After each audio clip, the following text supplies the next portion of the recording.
लोकसभा निवडणुकीसाठी काँग्रेसने आज आपला जाहीरनामा प्रसिद्ध केला।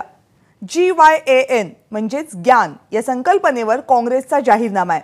G फॉर गरीब, Y फॉर युवा, A फॉर अन्नदाता आणि N फॉर नारी ही काँग्रेसची जाहीरनाम्याची संकल्पना आहे। भारतीय राष्ट्रीय काँग्रेसने आगामी लोकसभा निवडणुकीसाठी आपला हा जाहीरनामा प्रसिद्ध केलाय। पक्षाने आपल्या जाहीरनाम्यात 5 महत्त्वाच्या घटकांचा समावेश केलाय, ज्यामध्ये युवा न्याय, महिला न्याय, शेतकरी न्याय, कामगार न्याय आणि समता न्याय यांचा उल्लेख आहे। आम्ही एकत्रितपणे या अन्याय काळातील अंधार दूर करू आणि भारतातील लोकांसाठी समृद्ध, न्यायाने परिपूर्ण आणि सुसंवादी भविष्याचा मार्ग प्रशस्त करू असं काँग्रेसने म्हटलंय।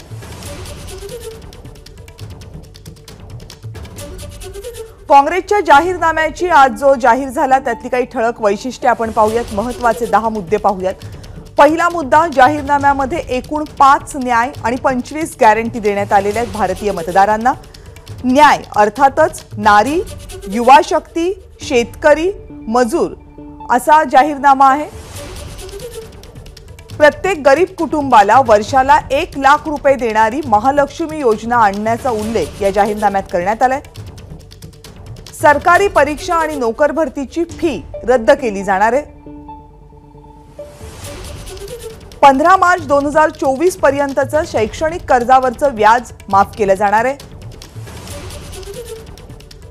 अल्पसंख्याक समाजाला कपडे, अन्न, भाषा, पर्सनल लॉ अशा स्वातंत्र्याची हमी दिली जाणार आहे। सध्याचे जीएसटी कायदे रद्द करून नवे जीएसटी कायदे आणले जातील। शेतकऱ्यांच्या मालाला किमान हमी भाव देणार। केंद्र सरकारच्या खात्यांमधील 30 लाख मंजूर रिक्त पदं भरणार। देशभर जाती आधारित आणि आर्थिक सामाजिक निकषांवर जनगणना करणार।